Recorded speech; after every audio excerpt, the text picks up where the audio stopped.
The House Committee on Economic Competitiveness will now come to order. Would the clerk please take roll? Chair Hoadley. Here. Representatives Bonak. Here. Altman. Here. Harris. Here. Bagol. Here. DeBoyer. Here. St. Germain. Here. Grant. Here. Brixey. Here. Tate. Here. Kofia. Mr. Chair, you have 10 members present. You do have a quorum. Thank you. Representative Bonak makes a motion to approve the previous committee meeting minutes from June 12th. Seeing no objections, the minutes are approved with unanimous consent. Today, we are going to vote out House Bill 4516, sponsored by Representative Jason Woolford. We do have a couple cards to read in. In support of the bill, I have Dave Worthens, I think. We'll try this. How about that? There we go. Also in support, we have Jacob Manning from the Small Business Association. Also in support, Wendy Block of the Michigan Chamber.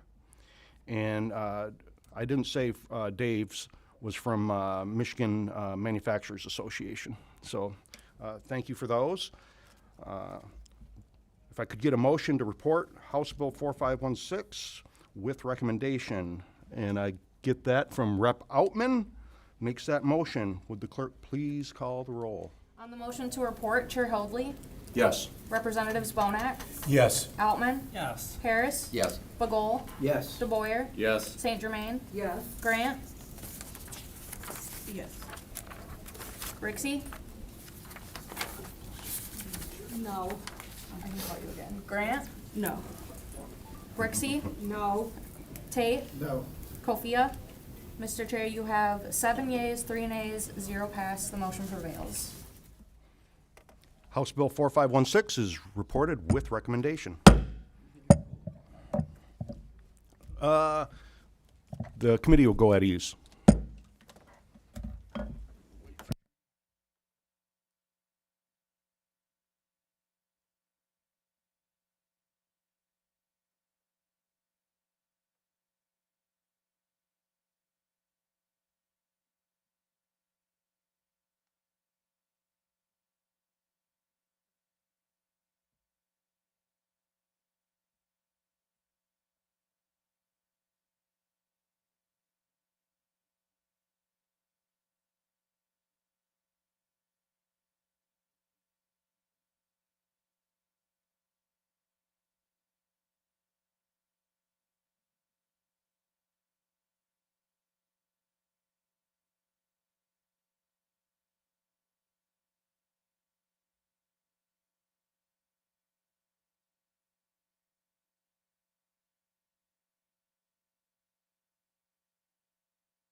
The committee will come back to order.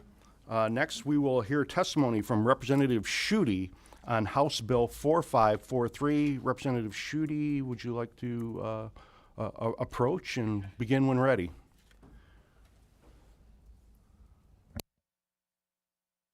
Well, thank you, Chairman Hoadley, and Vice Chairs Grant and Bonak. Appreciate you having me back in front of the Economic Competitiveness Committee, and I appreciate the opportunity to testify in support of House Bill 4543, which is a simple fix to a simple problem that is going to have a really big impact on Michiganders in both of our peninsulas every winter. So since 1978, Michigan has had a home heating tax credit that helps working and low-income families in Michigan cover the costs of heating their homes every winter based on the costs and the number of exemptions that they can claim against their taxes. And then the total of that credit they can be claimed per year is adjusted every year against the Detroit Consumer Price Index for fuels and other utilities, making sure that that credit keeps up with inflation. However, beginning this year, the Federal Bureau of Labor Statistics decided they will no longer be publishing the CPI for fuels and other utilities for Detroit or any other metro area. So that means the credit would no longer be adjusted for inflation. And that issue was brought to my attention by someone who processes a tax aid accountant in my district, and it was confirmed by the Department of Treasury. So What this bill would do is it changes the statutory language. Instead of it being the Detroit CPI for fuels and other utilities, for the U.S. CPI for household energy, the state would be using the best available data to continue making this calculation and getting Michiganders the tax relief that they need. I would say, too, this is a tax credit that is used by approximately 6% of filers across the state, and that's for people all over the state of Michigan. It's used in Metro Detroit. It's used extensively in the Upper Peninsula, in Gladwin County, which both Chairman Hoadley and I have the honor of representing. So I think this would be an impactful thing that helps all of our districts, and urge the committee's support. Happy to take any questions. One second, Representative Altman.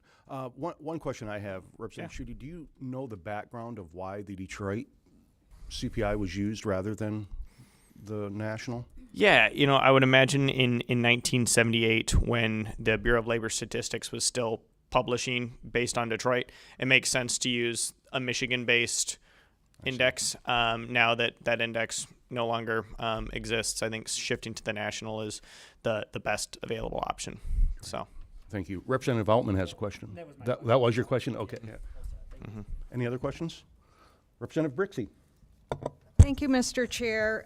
Thank you, Representative Schuette, for presenting us this bill. I am a big supporter of this program because it benefits like 210,000 low-income renters and homeowners, and these are people who are really most in need, and we want to save lives by keeping people's homes heated. So I'm just kind of curious about if your support is just for the change in how the program is which index is used, or if you support the whole actual program. Yeah, I would just say that what this bill does is it makes sure that this program can continue to exist and be utilized. Because if we don't, pass this bill, then the people in your district, Representative Bonak's district, whoever, my district, who rely on this tax credit, it won't be adjusted for inflation, right? So they're not going to get the tax credit that they and the relief that they do. So are you aware that the big beautiful bill zeroed out the budget for this program? I mean, this is a state of Michigan program, and state of Michigan tax credit. The federal funds pay for this program. Again, this is a state of Michigan program, and there's deliberations federally, right? What we're handling right now in front of this committee is ensuring that if with the state of Michigan program, state of Michigan tax credit, it can be adjusted for inflation. So do you support the big beautiful bill zeroing I'm a member out, of the Michigan legislature, Representative Brixey. Representative Brixey, Representative Schuette's not testifying on the big beautiful bill. He's testifying on his bill 4543. So if you keep your questions germane to that, we can move on. Mm-hmm. Would you like to continue? No, thank you. He pretty much answered my questions. Thank you. All right, no further questions, Representative Schuette, but we do have Amanda West from the Department of Treasury who'd like to speak in support of the bill.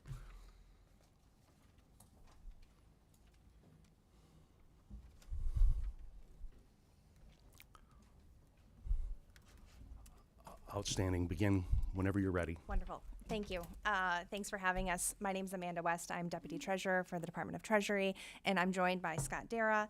He is the State Administrator for Treasury's Tax Analysis Division. So we are here to support the bill, happy to see this change being proposed. As Representative Schuette pointed out, we're just simply changing a CPI index that we can use to make the inflation adjustment. We are required to make that adjustment by August 31st of each year, so we would love to see this bill also be fast-tracked so that we can ensure that we are able to do that with the replacement index that has been suggested. So happy to answer questions, but just really wanted to ensure that our support is noted. And we're grateful for your time, grateful to Representative Schuette, and happy to answer any questions you may have. Great, thank you. We do have a question from Representative Grant. Thank you, and thank you for being here. I understand the reason for the change in index, but my question is around the implications of us utilizing a new index. Are you guys able to foresee, just because the numbers are different, the data is different, it's not as Michigan focused. So what potential changes should we anticipate with that new data set? Sure. So we did look at the performance, if you will, of the indices over a long period of time. And on the longer period of time, 5, 10, 20 years, you get very similar answers for an annual average inflation rate under the old index for fuels and utilities for the Detroit, Warren, Dearborn area, and the U.S. Consumer Price Index for the nation for household energy. You get very similar numbers. There is some, I'm sure the reason the Detroit index was used initially is because you do get annually some variation. And the more regional your index is, the more it's going to pick up that regional variation. But over the long term, over that 5, 10, 20 long-term ongoing process, the numbers are going to be very similar. Thank you. And so, you know, I'm asking you to make an educated guess, but do you think we'll see a vast difference in the numbers of Michiganders that are served by the program because we're applying the national No. index? Thank you. Great, thank you. Representative Tate? My question's been answered. Oh, great, thank you. Representative Brixey? Thank you, Mr. Chair. Thank you for coming in, telling us about this really fabulous program. So I have some questions about how if you could help me understand a little bit of the mechanics of how this change is going to impact the program. So if I am understanding the LIHEAP correctly, the credit is allowed only if the LIHEAP dollars are appropriated. Is that correct? Yes. From the federal government? Yes. Okay, and so where does the calculation come in? Is it after the federal government allocates the dollars from the big beautiful bill that the calculation for the CPI index is made, or is it before? We do the calculations in preparation for the credit to be operational. And when does the credit kick in? So every, in subsection 18 of 527A, there is a calculation of proration that compares the LIHEAP, the money available for the home heating credit, which is based on the LIHEAP grant and state spending priorities related to weatherization, the state emergency relief program, and the home heating credit. The amount available for the home heating credit is then compared to what we expect would be paid if there were no proration, and that proration calculation is determined. How much is that LIHEAP that Michigan relies on in LIHEAP every year? I don't remember the exact amount. I can give you a rough number. It's number. in the more than $150 million. Okay. And then how much does the HHC cost? The allocation for the last year was, I believe, $37 million. Okay. So if that big beautiful bill passes and that it's zeroed out, then what do we do? Do the people just not get their checks then? The credit only operates if there is an annual LIHEAP appropriation. Oh, wow. So no one will get their credit. So this is kind of all a moot point right now. Just legislation change, because it looks like we're not even going to get any money to distribute. We'll have to wait to see. Thank you. That's disturbing.